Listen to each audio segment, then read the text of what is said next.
Bonjour à tous et à toutes. Je m'appelle Vincent Nguyen. Je vais animer cette session. On va simplement attendre quelques instants que les derniers participants puissent se connecter.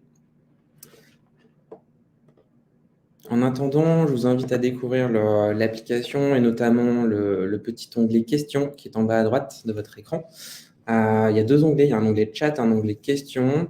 Je vous remercierai de pouvoir poser vos questions dans l'onglet questions, s'il vous plaît. Ça vous permettra également de pouvoir voter sur les différentes questions et qu'on puisse traiter en particulier, en tout cas en priorité, les questions qui semblent les plus intéressantes pour tout le monde.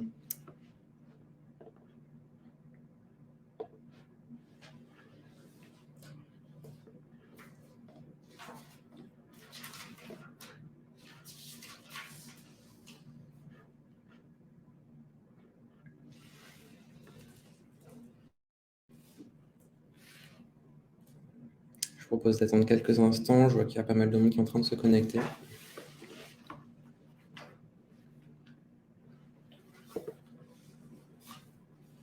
Est-ce que vous m'entendez bien? N'hésitez pas du coup à écrire si jamais vous n'entendez pas trop. J'ai l'impression que ça a l'air bien. Nickel. Merci Landry, merci Gilles, merci Bertrand. Parfait. Merci à tous.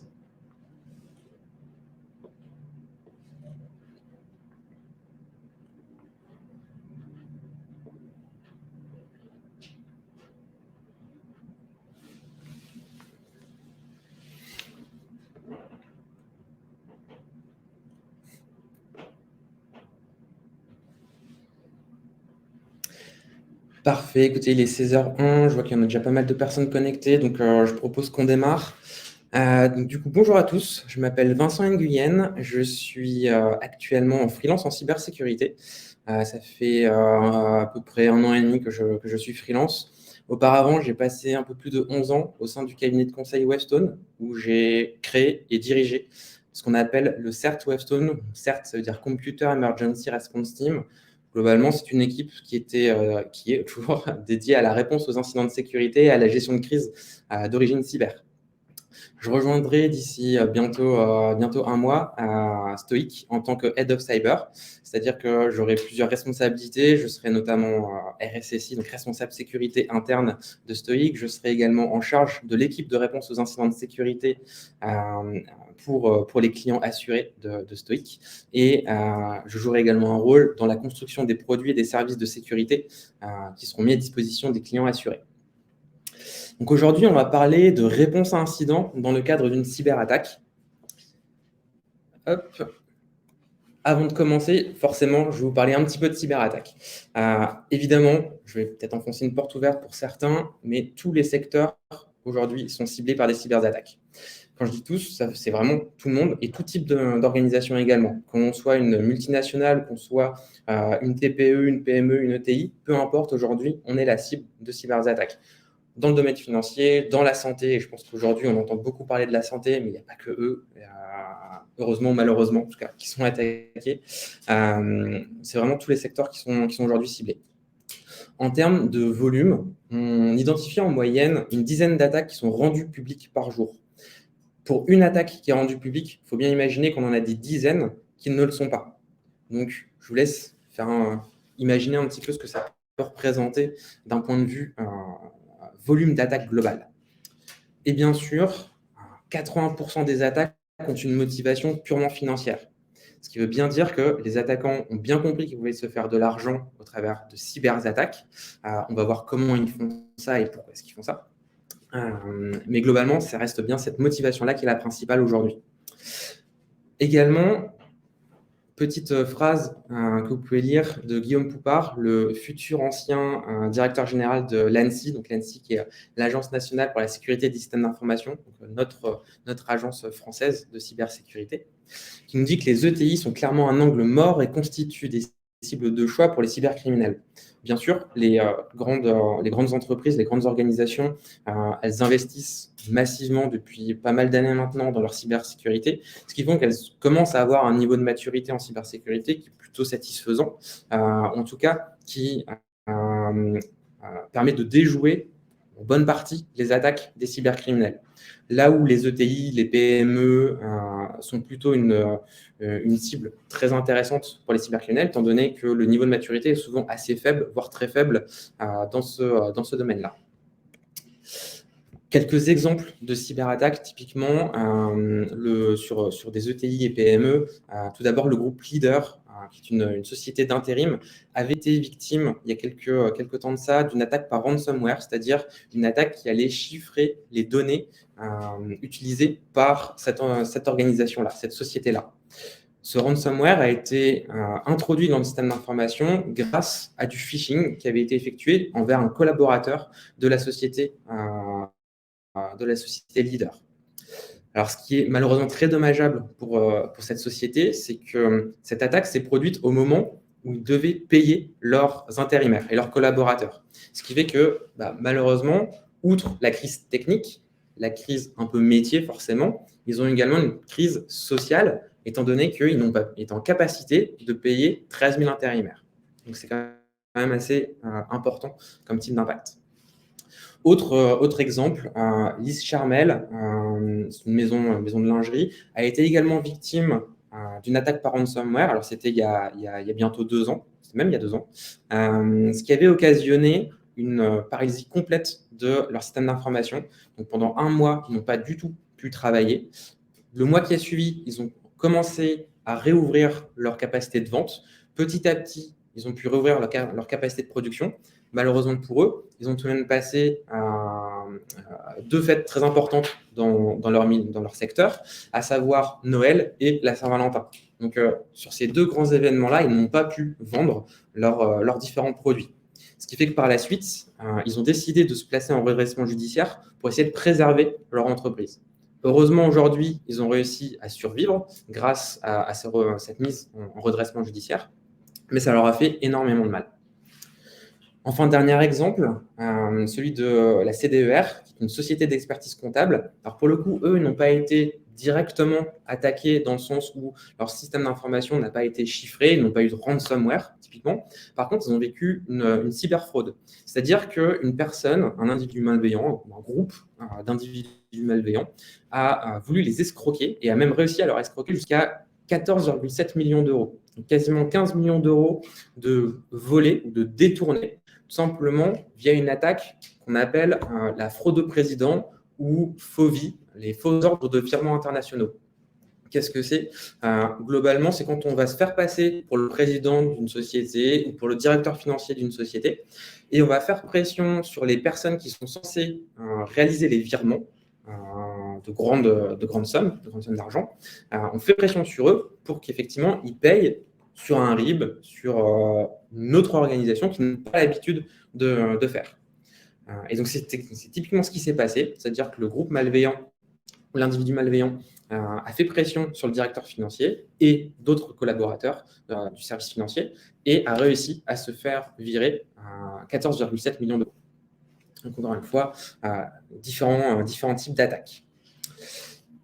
Quand on parle de cyberattaque, de notre côté, on va essayer de distinguer 2 types de sinistres différents, d'attaques différentes. Ce qu'on va classifier dans les incidents de sécurité, ce qu'on va plutôt considérer comme étant de la crise d'origine cyber. Un incident, c'est très simple, ça peut être la défiguration d'un site web. Par défiguration, c'est-à-dire qu'un attaquant va réussir à modifier la page principale d'un site web pour afficher un message idéologique, ou peu importe, en tout cas, c'est comme si on taguait le mur d'une maison.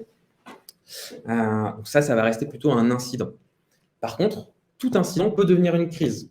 Donc typiquement, notre défiguration de notre site web, si notre site web n'est pas juste une vitrine, mais notre boutique en ligne, on va être dans la capacité de vendre. Et potentiellement, il peut y avoir plus de ramifications que juste ce tag sur notre site, mais on peut avoir une compromission beaucoup plus importante. Et ça va se trouver petit à petit au travers des investigations dont je vais parler par la suite. En tout cas, un incident peut devenir une crise. Autre type d'incident, vol d'un ordinateur. Pareil, quand c'est un utilisateur standard qui n'a pas forcément de privilège sur un système d'information, ce n'est pas très grave. Par contre, si c'est l'ordinateur d'un VIP ou d'un administrateur technique, potentiellement, là, on va perdre de l'information sensible ou de l'information utile pour un attaquant pour nous faire plus mal par la suite. Donc, ça peut potentiellement devenir une crise. La fameuse fraude au président que j'ai évoquée juste avant, le vol d'une base de données accessible depuis Internet. Bref, il y a plein de cas qui peuvent être des incidents de sécurité, c'est-à-dire que les impacts restent assez limités, assez contenus. L'attaque ne se propage pas forcément. Et en face de ça, on va avoir donc les crises d'origine cyber. Ce qu'on entend le plus souvent, forcément, ce sont les ransomware, rançongiciels en français. Ces petits outils, du coup, qui vont chiffrer nos données ou notre parc informatique. Là, bien sûr, quand on a tout notre parc qui est chiffré, c'est-à-dire que nos systèmes ne vont plus pouvoir fonctionner. Et dans ce cas-là, on est bloqué, on est à l'arrêt, et là, effectivement, on a une crise. On a une crise parce qu'on va avoir des impacts derrière à gérer, qui sont des impacts de désorganisation de notre entreprise, de nos services, de nos métiers. Une incapacité à produire, une incapacité à délivrer ce que l'on est censé faire. Bref, on est un peu à l'arrêt. Et donc, c'est pour ça qu'on va passer en crise. Même chose pour la compromission d'un compte d'un administrateur. Ça peut être fortement dommageable, étant donné qu'un administrateur a les droits les plus avancés sur un système d'information et donc il peut faire énormément de dégâts. Et d'autres exemples que je vous ai listés ici.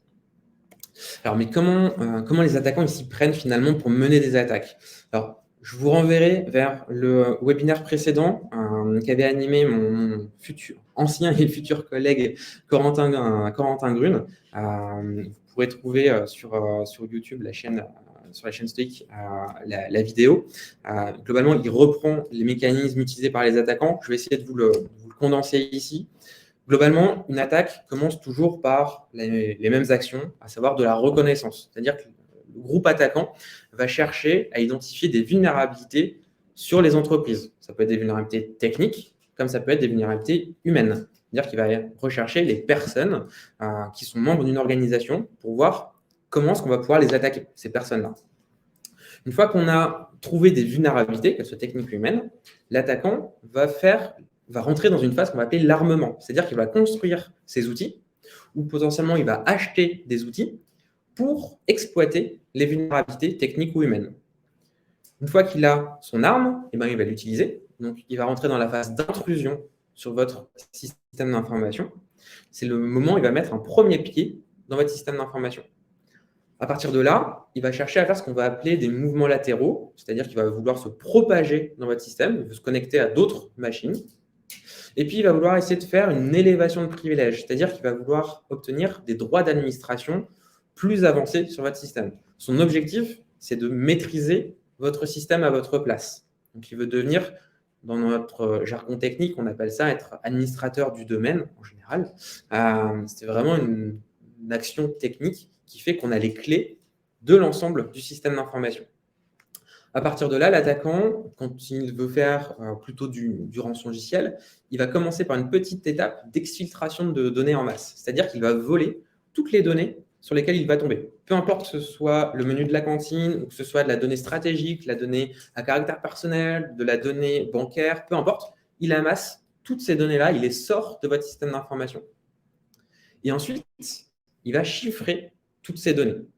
Alors, pourquoi est-ce qu'il les a amassées? Tout simplement parce qu'au moment où il va faire le chiffrement, il va vous demander une rançon. Donc, c'est pour ça qu'on parle de rançongiciel ou de ransomware. Il vous demande une rançon pour débloquer l'accès à vos données. Mais il a exfiltré vos données en plus, ce qui veut dire qu'il va faire une double extorsion, c'est-à-dire qu'il vous met encore plus de pression pour que vous payiez la rançon. Sinon, il va publier les données qu'il a volées. Et là, encore une fois, s'il publie le menu de la cantine, je pense qu'on s'en fiche un peu. Par contre, s'il publie des données stratégiques, des données sur vos clients, sur en tout cas les clients des entreprises, sur les données de développement des entreprises, etc., là, ça peut faire beaucoup plus de mal. Et malheureusement, pour certaines, ça peut les conduire à mettre la clé sous la porte ou en tout cas se mettre en redressement judiciaire, comme on a pu le voir tout à l'heure. Donc voilà comment les attaquants s'y prennent pour réussir à aller jusqu'au chiffrement du système d'information. Alors, qu'est-ce qui se passe finalement une fois qu'un système a été chiffré? Quand on regarde un petit peu l'état des lieux, on va se rendre compte que nos serveurs et nos postes de travail, ils sont toujours fonctionnels. En fait, les systèmes d'exploitation sont toujours fonctionnels. De la même manière, les navigateurs web sont toujours fonctionnels. Je vais pouvoir ouvrir mon Chrome, mon Firefox, mon Edge, peu importe ce que vous utilisez, ça va s'ouvrir. Par contre, ça va s'ouvrir dans un mode par défaut. C'est-à-dire que votre profil de navigation, lui, il est chiffré, donc il est inaccessible, il est illisible. Dans le profil de navigation, c'est vos favoris, votre historique, les mots de passe enregistrés, potentiellement les plugins que vous avez pu installer également dans votre navigateur. Tout ça, ça devient complètement inopérant. Et donc, c'est comme si vous lanciez votre navigateur web pour la première fois. Alors, on peut se poser la question, mais pourquoi est-ce qu'un attaquant laisse les systèmes et les navigateurs web fonctionnels? C'est très simple. Il veut que vous payiez une rançon. Et donc, il faut qu'il vous donne la possibilité de payer cette rançon-là. C'est pour ça que vos systèmes et votre navigateur en particulier vont rester fonctionnels pour que vous puissiez aller sur la page de paiement de la rançon, en tout cas la page qui va vous expliquer comment faire ce fameux paiement. Donc ça, c'est ce qui est fonctionnel. Malheureusement, à côté, on a beaucoup de choses qui vont être complètement indisponibles. Premièrement, vos données, que ce soit des fichiers Word, PDF, Excel, peu importe ce que vous utilisez, ce que les entreprises peuvent utiliser comme fichiers ou comme données, elles vont être chiffrées. Par chiffré, ça veut dire que quelqu'un va venir mettre toutes vos données dans une boîte, va fermer cette boîte avec une clé et va partir avec la clé. Et pour vous, c'est impossible de réussir à ouvrir cette boîte. Impossible, sauf paiement de la rançon. Petit aparté là-dessus. Évidemment, je ne vous encourage absolument pas à payer de rançon. Oui, je n'encourage personne à payer de rançon. Ça alimente l'économie de la cybercriminalité et donc c'est un cercle vicieux. Je ne reviendrai pas forcément sur cette notion-là par la suite. En tout cas, s'il y a des questions sur ce sujet, n'hésitez pas. Donc voilà, donc nous avons donc des données, des fichiers qui sont rendus illisibles et inaccessibles. Vos emails, en général, sont également indisponibles. C'est-à-dire que les données de vos emails ont été chiffrées, les configurations sont chiffrées et donc illisibles et donc indisponibles. De la même manière, les applications sont globalement indisponibles. Les applications intranet, les extranets, peu importe ce que vous utilisez, le CRM, tout ça, malheureusement, ça devient indisponible parce que les données sont chiffrées également. Les outils d'administration du système d'information sont chiffrés, les environnements cloud sont chiffrés également pour ceux qui peuvent en utiliser. On va avoir un élément qui n'est pas forcément touché, en tout cas habituellement, c'est le parc non Windows. Donc pour ceux qui peuvent utiliser des serveurs Unix, Linux, Mac, des mainframes, peu importe, mais qui n'est pas du Windows, en général, ce n'est pas touché. Alors, petite démystification ici, ces environnements-là peuvent être tout autant attaqués, ils sont moins, tout simplement parce que ces systèmes sont moins répandus et surtout, en attaquant du Windows, on sait qu'on va faire tomber les entreprises. Donc, c'est plutôt pour ça que les Windows sont ciblés. Mais techniquement, un Mac n'est pas plus protégé qu'un Windows. Autre petit appareil. Une fois que l'attaque est terminée, la propagation, elle est plutôt stoppée. C'est-à-dire que on n'a pas une résurgence de l'attaque qui se produit quelques heures, quelques jours, quelques semaines plus tard, généralement en tout cas. Et de la même manière, on a un attaquant qui est toujours présent sur le système d'information, il a toujours les comptes qu'il vous avait volés, ou qu'il avait volés aux entreprises qui l'attaquent, mais il n'opère plus, il n'opère généralement en tout cas plus d'action. Ça peut arriver, et moi je suis déjà tombé sur des victimes de cyberattaques où l'attaquant était toujours là et il jouait contre nous. C'est-à-dire que nous, quand on prenait des actions de défense contre lui, lui, il essayait de nous contourner ou il essayait d'annihiler nos propres actions de défense. Donc, il y a un vrai jeu du chat et à la souris qui s'opère à ce moment-là. Alors, vous noterez que j'ai noté à plusieurs éléments, généralement en italique. Tout simplement parce que c'est ce qui se fait le plus souvent, mais techniquement, les attaquants peuvent vraiment continuer à mener leurs attaques, peuvent reprendre leur attaque plus tard. Globalement, on ne peut plus avoir confiance dans notre système d'information. On va être obligé de faire ce qu'on va appeler une investigation, du forensique en termes techniques, pour comprendre ce qui s'est passé sur notre système. Une investigation post-mortem, parce que malheureusement, on est déjà victime de l'attaque. Alors concrètement, qu'est-ce qui se passe à ce moment-là? Pour nous, déjà, c'est le début finalement d'une réponse à incident, d'une gestion de crise. Ce qui veut dire que les entreprises vont devoir mettre en place, les entreprises victimes vont devoir mettre en place une organisation de crise ou une organisation de réponse à incident en fonction de la situation dans laquelle on est. À ce moment-là, on va faire appel également à la cyberassurance. Donc typiquement, une entreprise qui serait victime d'une cyberattaque va nous appeler côté Stoic. On va faire ce qu'on appelle une qualification de la situation pour comprendre quel est le type d'attaque, quels sont les impacts avérés, les impacts qu'on pourrait anticiper, etc. Pour qu'on puisse derrière fournir des premiers réflexes de préservation des données ou des systèmes, et également pour qu'on puisse mobiliser une équipe de réponse aux incidents, une équipe de gestion de crise. On va appeler ensuite différents renforts, que ce soit des renforts techniques ou des renforts plus métiers, ça peut être de la com, de la communication, du juridique, du RH, j'en parlerai par la suite. Une fois qu'on a donc créé notre organisation, notre dispositif de réponse à incident de gestion de crise, on va essayer d'activer nos moyens de continuité d'activité. Pour ça, les entreprises vont essayer de mettre en place des modes dégradés. Souvent, ça va être papier, crayon, essayer de définir un processus manuel là où d'habitude on utilise de l'informatique pour essayer de continuer à travailler et que les collaborateurs des entreprises puissent avoir quelques activités métiers à réaliser. Ensuite, nous, d'un point de vue équipe de réponse à incident, on va définir une posture d'observation ou d'action en fonction de la situation. La posture, c'est ce qui nous permet de finalement placer le curseur entre de l'observation et des actions de défense. On a besoin d'observer, on a besoin d'investiguer pour comprendre comment l'attaquant est rentré sur le système d'information, ce qu'il a fait, ce qu'il a compromis, pour pouvoir être efficace dans la lutte contre lui. Donc pouvoir se défendre efficacement contre lui. Donc ça, c'est notre posture plutôt d'observation. Et on va avoir une posture d'action et de défense forte, c'est-à-dire qu'on va vouloir bloquer l'attaquant, le rejeter du système d'information, etc. Donc la notion de posture, c'est très importante pour nous. C'est vraiment le curseur à placer entre les moyens qu'on met sur l'investigation versus les actions de défense qu'on va vouloir entreprendre. Dans certains cas, il est extrêmement important d'investiguer sans montrer à l'attaquant qu'on l'a détecté, et donc de le laisser continuer finalement son attaque, jusqu'à ce qu'il se rapproche de manière trop proche des données les plus sensibles, des systèmes les plus critiques des entreprises. Dans ce cas-là, on va appliquer notre plan de défense. Dans d'autres cas, type ransomware, on va privilégier une posture d'action immédiate pour reconstruire le système d'information. Et donc, posture, on va faire nos investigations, notre défense, comme j'ai déjà un petit peu parlé, mais je vais revenir sur ces notions bien plus en profondeur par la suite. Et à un moment, on va pouvoir revenir à la normale. C'est-à-dire qu'on essaye d'avoir nos systèmes, nos applications qui fonctionnent à nouveau et que les entreprises puissent à nouveau travailler nominalement. Alors, petite information, ça peut prendre quelques heures, quelques jours sur des incidents, comme j'ai pu le définir tout à l'heure.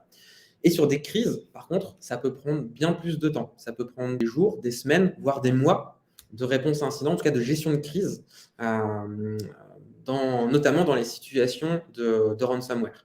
Je vous ai évoqué tout à l'heure le cas de Liz Charmel, un mois de paralysie complète, un mois pour commencer à retravailler en vente et relancer de la production. Donc, déjà quasiment 2 mois de mode dégradé. Bref, ce que je vous ai évoqué en termes de réponse à incident, c'est plutôt le côté technique, opérationnel des activités. Mais il ne faut pas oublier que les entreprises vont avoir à gérer pas mal d'autres choses. Elles doivent gérer la communication avec leurs clients, leurs partenaires, leurs collaborateurs, savoir qu'est-ce qu'ils doivent faire, leur communiquer les réflexes à avoir en termes d'action, de défense ou de préservation de leurs données directement. Il va y avoir également tout un sujet autour du juridique. Passons savoir qu'en Europe, on a le règlement général pour la protection des données, le RGPD, qui impose des notifications à la CNIL en France dès qu'on a des données à caractère personnel qui sont impactées par une attaque. Donc, il y a ce sujet-là à traiter. Et puis, il y a plein d'autres choses. Typiquement, je vous ai noté les normes type PCI DSS pour tout ce qui est protection des données carte bancaire. Si une entreprise manipule des données de carte bancaire et que ces données-là sont impactées par une cyberattaque, il faut déclarer au consortium PCI cette attaque-là. Voilà. Outre le volet juridique, on a également un volet RH. Il y a un vrai sujet autour du facteur humain en réponse à incident en gestion de crise. Les entreprises qui sont victimes de cyberattaques font face à un mur. Ils ont l'impression que le ciel leur tombe sur la tête. Ils n'ont plus leur ordinateur, ils n'ont plus leur annuaire, ils n'ont plus leurs emails, ils ne peuvent plus travailler. Et donc, c'est un vrai coup de massue qu'ils se prennent. Donc, il y a ça déjà à traiter. Et ensuite, les entreprises vont mettre à disposition, enfin, en tout cas, vont mobiliser des équipes de réponse à incidents qui vont rester travailler souvent assez tard, qui vont donner de leur personne, entre guillemets. Et donc, du coup, il faut réussir à préserver ces ressources-là, mettre en place des rotations d'équipes, etc., pour réussir à les conserver par la suite. Évidemment, il y a tout un sujet autour de la logistique. Il faut les envoyer se reposer, il faut également gérer la restauration, il faut gérer les outils de communication. Les entreprises qui sont victimes de cyberattaques n'ont plus leurs emails, potentiellement les téléphones ne marchent plus. Il faut trouver des moyens de communication. Et bien sûr, le tout à gérer de manière globale, c'est-à-dire que la cyber n'a pas de frontières. Une attaque ne va pas s'arrêter sur un site, elle va plutôt se propager sur tous les sites. Donc, si on a des agences en région, si potentiellement on a une entreprise a des filiales à l'international, en Europe, etc., et ben, ces entités, agences ou filiales, vont également être touchées malheureusement. En tout cas, il va falloir coordonner une réponse à incident global. J'ai beaucoup évoqué le sujet d'investigation et de la défense. Je vais revenir du coup un peu plus en détail sur ces sujets-là. En tout cas, ce qu'il y a bien à avoir en tête, c'est que les deux sont interdépendants. C'est-à-dire que l'investigation alimente la défense. C'est-à-dire qu'avec ce que l'on trouve en investigation, on va pouvoir créer un plan de défense qui nous permettra de lutter efficacement contre l'attaquant. Et dans l'autre sens, la défense va aider à prioriser les actions d'investigation, prioriser ou orienter les actions d'investigation. Alors, l'investigation, qu'est-ce que c'est? Je vous l'ai dit tout à l'heure, c'est des actions techniques d'analyse de traces laissées par un attaquant, laissées par des individus malveillants. Qu'est-ce que l'on cherche à faire dans une investigation? Nous, équipe de réponse à incident, on va chercher à comprendre les vecteurs d'intrusion. C'est-à-dire, on essaye de remonter au patient zéro qui a été compromis, qui a été attaqué. Ce qui nous permettra de bloquer par la suite cette porte-là, et c'est la porte d'entrée qu'utilisait l'attaquant. Donc, c'est pour ça que c'est très important pour nous de pouvoir remonter à ce patient zéro. On va ensuite chercher à comprendre quels sont les mécanismes de propagation utilisés par l'attaquant. Je vous ai évoqué la notion de mouvement latéraux tout à l'heure, c'est-à-dire le déplacement de l'attaquant dans notre système d'information. La même chose pour les évaluations de privilèges. Donc, tout ça, on cherche à comprendre comment l'attaquant fonctionne, quel est son mode opératoire. Ça nous aide à être plus efficace dans le blocage et derrière dans le nettoyage du système d'information. En parlant de nettoyage, il y a également un élément qui sera important pour nous, c'est le ou les mécanismes de persistance utilisés par l'attaquant. La persistance, c'est-à-dire que l'attaquant veut rester présent dans le système d'information pour continuer à voler, pour continuer à générer des impacts chez ses victimes. Et donc, il va avoir des outils, des moyens pour assurer cette persistance. Nous, forcément, on veut les détecter pour pouvoir les supprimer. Et enfin, on va rechercher que cherche à faire l'attaquant. Parfois, on arrive à le détecter chez des entreprises qui sont victimes de cyberattaques sans qu'il y ait encore eu d'impact. C'est-à-dire qu'il n'a pas encore volé de données, il n'a pas encore chiffré de données, il n'a pas encore tenté de fraude. On sait simplement qu'il a réussi à compromettre le système d'information, mais c'est tout. Donc, dans ce cas-là, on essaye de comprendre également qu'est-ce qu'il cherche à faire, à nouveau pour anticiper ses prochaines actions. Quelques petites spécificités vis-à-vis des investigations. Ça prend du temps. Évidemment, sur des incidents où on a déjà toutes les traces à notre disposition, ça va très vite. Ça va l'affaire de quelques minutes ou quelques heures. Malheureusement, sur des systèmes d'information où on n'a pas de capacité de journalisation, où les traces sont très peu nombreuses, ou que la durée de rétention de ces traces est de l'ordre de quelques heures, malheureusement, là, ça va être plus compliqué de réaliser une investigation rapide. Et donc, ça peut prendre plusieurs jours pour réaliser cette fameuse investigation. Également, il ne faut pas s'attendre à avoir des résultats d'un coup. Une investigation, comme je viens de le dire, ça prend du temps et donc les informations vont arriver au compte-gouttes. Ce qui veut dire qu'on va déterminer un premier système compromis, puis un deuxième, puis un troisième, etc. Et donc, à chaque fois qu'on trouve un nouvel élément d'intérêt, on va faire une collecte d'informations dessus, analyser ces informations, puis on va trouver autre chose, donc on va collecter, puis analyser, puis collecter, puis analyser. Donc c'est pour ça qu'on a une notion de cycle autour de l'investigation également. Quelques petits points d'intention sur l'investigation. J'essaie de ne pas trop rentrer dans les détails techniques, mais je pense que vous comprenez que c'est un sujet qui est vraiment un sujet d'expertise. On est vraiment très très peu en France experts de l'investigation numérique, en capacité en tout cas de faire de la réponse à incident. On se connaît à peu près tous, je pense, en tout cas dans le milieu. Donc c'est vraiment un sujet de forte expertise. On ne s'improvise pas analyste en réponse à incident. Également, de la surveillance, en général, on essaye de mettre en place des moyens de capter de l'information sur l'attaquant. En tout cas, s'il est toujours présent sur le système d'information de l'entreprise victime, on va vouloir mettre en place des mécanismes de surveillance pour collecter de l'information sur lui et réussir à déterminer quel est son mode opératoire. Et bien sûr, dernier point d'intention, je vous l'ai déjà évoqué, mais c'est le lien avec la défense. C'est vraiment très important. On ne fait pas de l'investigation pour la beauté du geste. Ça doit être utile pour la défense. Donc, il faut bien travailler de concert avec la défense pour savoir qu'est-ce qui leur est utile à ce moment-là, enfin, en tout cas, à un moment donné, de quoi ils ont besoin, et du coup, nous, recentrer nos actions d'investigation en ce sens. D'un point de vue défense, on va parler d'isolation, de remédiation et de retour à la normale. Alors, quand on parle d'isolation, globalement, ce sont les actions que nous allons recommander aux entreprises victimes de mettre en place le plus rapidement possible. C'est-à-dire, parfois, on va vouloir faire de la mise hors ligne de machines, c'est-à-dire qu'on va les déconnecter du réseau, filaire ou Wi-Fi. On va couper Internet sur le site ou sur l'agence.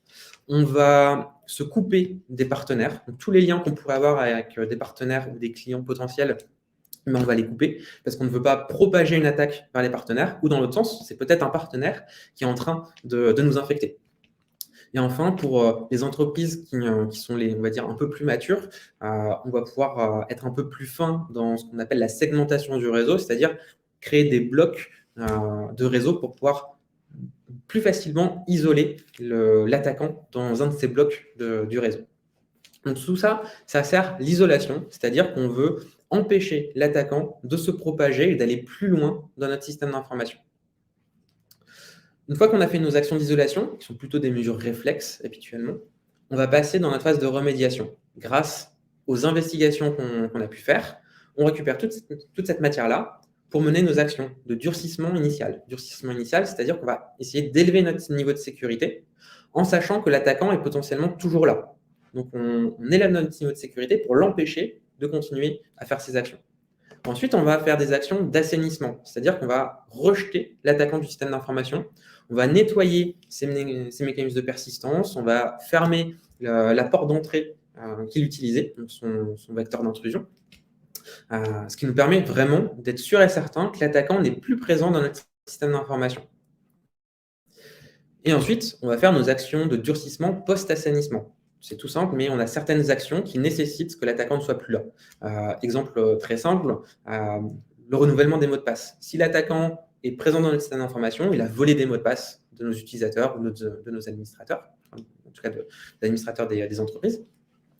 Dans ce cas-là, si on renouvelle les mots de passe des entreprises alors que l'attaquant est là, il va pouvoir collecter les nouveaux mots de passe. Donc, bien sûr, on le sort d'abord du système d'information pour ensuite renouveler les mots de passe des collaborateurs des entreprises. Une fois qu'on a fait notre remédiation, on va passer au retour à la normale. Là, il y en a souvent deux stratégies différentes. Une plutôt autour de ce qu'on appelle la restauration, c'est-à-dire qu'on va essayer de récupérer les sauvegardes créées par les entreprises victimes, ou alors on va faire de la reconstruction. La reconstruction, c'est-à-dire qu'on va devoir réinstaller des systèmes, réinstaller des applications, réimporter des données, etc. C'est ce qui peut souvent faire défaut, en tout cas, aux entreprises, c'est qu'elles n'ont pas forcément cette capacité-là et ne savent pas comment réinstaller leur serveur. Le petit point d'intention qu'il faut avoir en tête sur de la restauration, évidemment, ça va vite. C'est quand même beaucoup plus simple de s'appuyer sur des sauvegardes.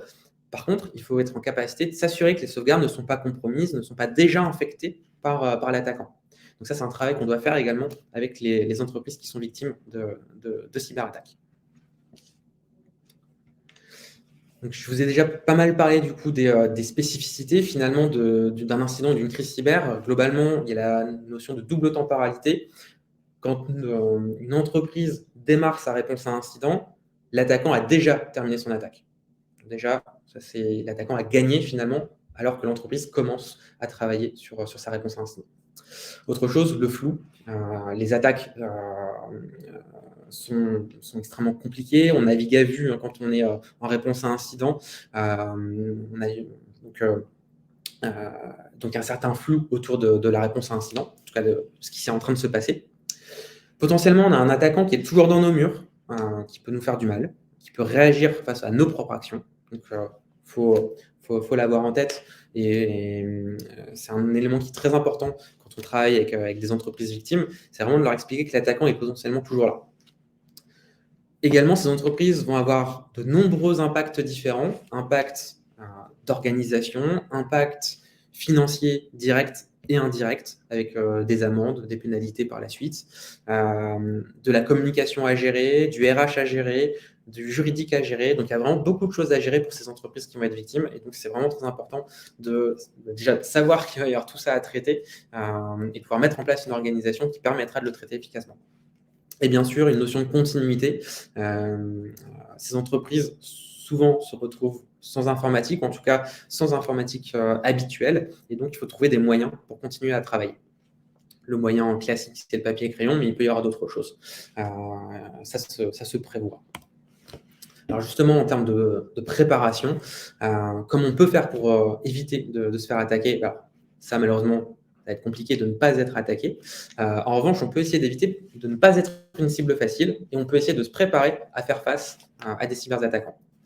Pour ça, d'un point de vue préparation à ne pas être une cible facile, on peut déployer ce qu'on appelle de l'authentification multifacteur. C'est-à-dire qu'on va durcir nos moyens d'authentification sur nos applications, sur nos systèmes, pour empêcher qu'un attaquant puisse deviner notre mot de passe et l'utiliser, nous voler notre mot de passe et l'utiliser.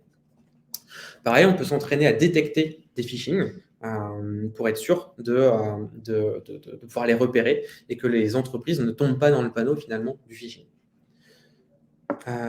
Les entreprises peuvent également déployer ce qu'on appelle un EDR pour Endpoint Detection and Response. Globalement, ce sont des outils techniques qui vont tourner sur les serveurs ou les postes de travail et qui vont permettre de protéger les systèmes des entreprises. Évidemment, connaître ses faiblesses.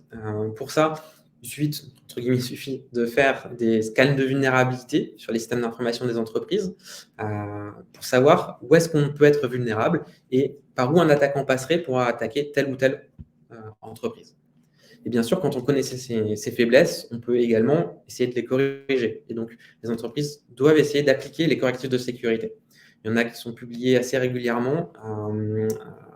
Chez Microsoft, typiquement, on parle du Patching Tuesday, où c'est les mardis où il y a une publication de correctifs de sécurité à appliquer.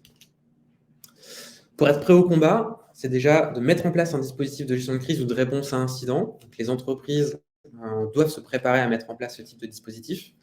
Elles doivent se préparer à mettre à disposition des éléments d'investigation. Typiquement, si mon équipe intervient pour faire une réponse à incident chez une entreprise, on sera beaucoup plus efficace si les traces, si les logs générés par le système d'information sont mis à disposition de mon équipe. Également, pour être prêt au combat, c'est prévoir sa continuité d'activité. Comment on va faire pour travailler sans notre informatique, en tout cas sans l'informatique des entreprises. Développer des capacités d'investigation. Donc, si une entreprise, si un client final, en tout cas, veut construire ses capacités, ça peut être très bénéfique pour elle parce que du coup, elle sera en capacité de faire de l'investigation. Par contre, comme je vous l'ai dit tout à l'heure, c'est une expertise qui est malheureusement très rare sur le marché.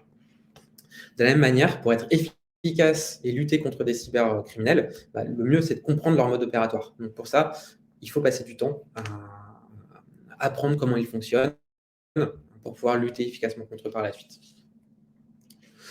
Pour les clients qui pourraient souscrire à l'offre Stoic, ils vont cocher pas mal de cases, comme vous pouvez le voir.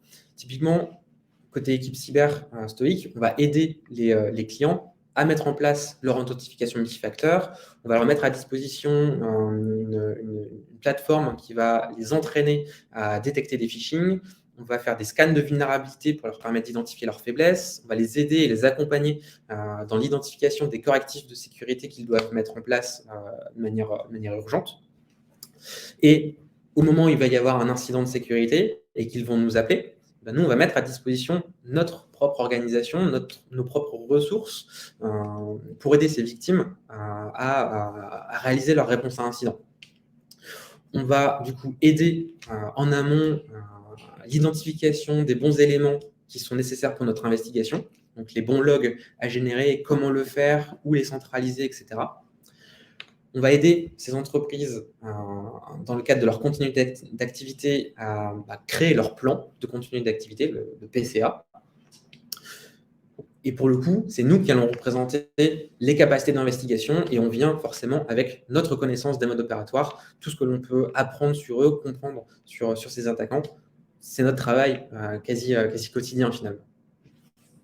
Et comment on fait tout ça? On le fait tout simplement parce qu'on a mis en place une équipe interne. Contrairement à d'autres assureurs, on va avoir notre propre équipe interne qui donc, a accès aux outils de prévention, aux outils de protection que l'on met à disposition des clients assurés, ce qui nous permet du coup d'être efficace dans la réponse à incident.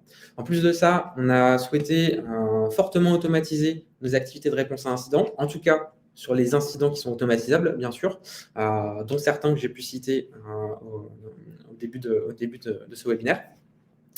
Et pour les cas de gestion de crise, on a construit une boîte à outils qui nous permet de nous adapter et de supporter tous les types de clients avec lesquels on pourrait être amené à travailler. J'en ai fini pour ma part. Du coup, je vais prendre vos différentes questions. Je vais regarder du coup quelles sont les questions. Alors, je vois Caïs, quels sont les logs must-have pour accélérer l'investigation? C'est une très bonne question. Ça va évidemment dépendre des cas d'attaque. Mais globalement, si on est sur des cas type rançongiciel, ce qui va nous intéresser, c'est comment l'attaquant il est rentré, comment est-ce qu'il s'est propagé, comment il a diffusé le rançongiciel. Pour ça, bien souvent, les logs d'un Active Directory, alors désolé pour les termes techniques, mais globalement, les logs d'un Active Directory, c'est extrêmement important, c'est extrêmement intéressant. Également les logs de navigation des collaborateurs, donc les logs de proxy quand on a un proxy. Et également les logs des systèmes de messagerie, donc tout ce qui peut être anti-spam ou simplement le système de messagerie en lui-même. Alors pourquoi est-ce que je cite tout ça? Proxy, parce que c'est de la navigation web et donc c'est presque le principal canal de récupération d'une souche malveillante, d'un malware. Et par mail, on va pouvoir à nouveau identifier, potentiellement c'est un autre canal de récupération de souches malveillantes, mais c'est également un canal de diffusion de phishing. Et donc par ce canal-là, on pourra avoir des informations intéressantes. Et l'Active Directory, comme je l'ai évoqué, c'est l'annuaire central dans lequel on a toutes les identités dans une entreprise. Donc, c'est certainement l'outil par lequel l'attaquant est passé pour diffuser son ransomware. Donc, c'est pour ça que c'est intéressant d'avoir les logs de ce composant. Alors, je vois une question sur les correctifs de sécurité. Les éditeurs semblent indiquer un niveau de criticité pour chacun d'entre eux. D'après vos connaissances, ce niveau éditeur est-il le même que celui repris par les assureurs? Alors, les éditeurs vont utiliser ce qu'on appelle le CVSS. C'est un score qui permet effectivement de qualifier le niveau de dangerosité d'une vulnérabilité, qui prend en compte plusieurs éléments différents. C'est la facilité d'exploitation de cette vulnérabilité-là. Est-ce qu'on peut le faire à distance ou est-ce qu'il faut être connecté au réseau? Est-ce qu'on peut le faire avec un compte ou est-ce qu'on n'a pas besoin de compte sur le composant vulnérable, etc. Donc, toute la communauté cybersécurité, les éditeurs de produits utilisent le CVSS. Je ne sais pas si c'est celui qui est repris par les assureurs, mais en tout cas, c'est un score que nous, en tout cas, nous utilisons dans le cadre de l'évaluation des niveaux de sécurité des entreprises. Alors, je vois une question. Est-il possible simplement de changer le matériel informatique, ensuite de récupérer les sauvegardes à froid? Oui et non. Ça peut être une stratégie, effectivement, pour reconstruire un système qui aurait été détruit. On pourrait s'appuyer sur du nouveau matériel. Par contre, il va falloir réinstaller des choses. Par les choses, c'est les systèmes et les applications. Et ensuite, aller récupérer les sauvegardes. Oui, c'est possible. Par contre, ça va coûter plus cher que d'utiliser le matériel existant. C'est pas très grave de réutiliser le même système. La plupart du temps, on réinstalle le système sur le même matériel. Donc au final, c'est pas forcément très dommageable d'utiliser le même matériel. Comment investiguer lorsque les logs sont chiffrés aussi? C'est une très bonne question. Malheureusement, si les logs sont chiffrés, il va falloir trouver d'autres solutions, d'autres types de traces. On a des traces système, on a des traces laissées. Alors, je ne vais pas rentrer dans les éléments trop techniques non plus, mais il y a des possibilités, en tout cas, pour faire de l'investigation en dehors des logs. Et si jamais les logs d'un système sont chiffrés, et ben, on va regarder ce qu'il y a sur sa chaîne d'accès. Ça peut être l'équipement juste avant, ou les équipements avant d'arriver sur ce système-là vont pouvoir nous donner quelques traces, et on va pouvoir du coup investiguer là-dessus. Alors, je vois une autre question de Paul. Où placer le curseur entre les besoins business pour reprendre l'activité et les besoins d'investigation? C'est une super question. C'est peut-être la question la plus difficile à répondre quand on est en réponse à incident, en gestion de crise. C'est vraiment très compliqué, c'est du cas par cas. Dans certaines situations, on va rouvrir certaines applications, certains services business, même s'ils sont insécurisés, même si l'attaquant est toujours là, juste parce qu'on a besoin de réaliser un process métier en quelques minutes ou quelques heures. Et on va prendre ce risque de se refaire attaquer potentiellement parce qu'on a besoin de réaliser ce besoin business. Mais vaut mieux finalement réaliser ce besoin business plutôt que de mettre la clé sous la porte quelques jours, quelques semaines plus tard. Pour autant, ce sont des dérogations, il faut que ce soit fait de manière temporaire et à peu près, en tout cas, maîtrisé. Suite de la question de Paul, comment arrivez-vous à convaincre la direction d'attendre la fin de la partie forensique avant de reprendre toute activité? Voilà, c'est très compliqué, il faut faire des compromis entre les besoins d'investigation et du coup les besoins de réouverture. Au plus on va avoir une pression pour rouvrir, et si on n'a pas encore tous les éléments liés à l'investigation, au plus on va tendre vers une mise en place d'une défense qui serait quasiment à l'état de l'art. C'est-à-dire qu'on va durcir davantage le niveau de sécurité, peut-être trop vis-à-vis de l'attaque qu'on a subie, mais au moins on est sûr que l'attaquant ne pourra pas revenir. C'est ce qui nous permet d'avoir l'assurance minimum que ce que l'on est en train de faire ne va pas se faire attaquer dans les heures ou les jours à venir. Question de Laurent, si la totalité de l'activité de l'entreprise est en client SaaS ou 100% cloudé, quel type de risque à part chez les fournisseurs? Du coup, il y a la compromission des comptes d'administration fonctionnelle côté SaaS, donc le compte qui donne accès aux autres comptes. Donc si ce compte-là se fait compromettre, l'attaquant peut bloquer tous les accès au service, que ce soit SaaS ou 100% cloud également. Il peut supprimer les données, il peut les récupérer pour lui et les mettre en vente par la suite, ou tout simplement vous extorquer les accès. Là, ça, c'est les premiers cas qui me viennent en tête. Le campus cyber, qui est une sorte de lieu totem de la cybersécurité en France, est en train de travailler justement sur des fiches réflexes autour des attaques cyber sur les SaaS et sur les clouds. Comment s'assurer que l'attaquant n'est plus dans le réseau? C'est de l'investigation. Donc, c'est de l'investigation d'une part pour être sûr qu'on a détecté tous ces moyens de persistance, tous ces moyens de s'introduire sur le système d'information. Et ensuite, c'est de la mise en place de surveillance. Donc, on a des outils qui nous permettent de faire de la surveillance, de s'assurer que l'attaquant, effectivement, n'utilise plus les comptes qu'il avait compromis et tout simplement n'est plus sur le réseau qu'il a compromis. Ces outils sont faciles à déployer. Par contre, derrière, ça nécessite d'avoir des personnes, des ressources pour analyser les alertes qui vont être relevées par ces outils-là. Et c'est ça souvent qui fait plutôt défaut à pas mal d'organisations. Et nous, on va plutôt du coup, recommander d'aller voir des prestataires qui sont spécialisés dans le domaine de la détection des incidents de sécurité. Que se passe-t-il si les sauvegardes sont finalement compromises? Très bonne question. Soit on considère qu'on ne saura pas les nettoyer, et dans ce cas, on va faire une reconstruction, on va réinstaller from scratch les services, les serveurs, les applications, en partant du coup d'une base de données vide, entre guillemets. Par contre, si elles sont nettoyables, évidemment, on va les nettoyer. On va s'assurer qu'il n'y ait plus d'indicateurs de compromission dans ces sauvegardes-là avant de les réimporter dans les systèmes.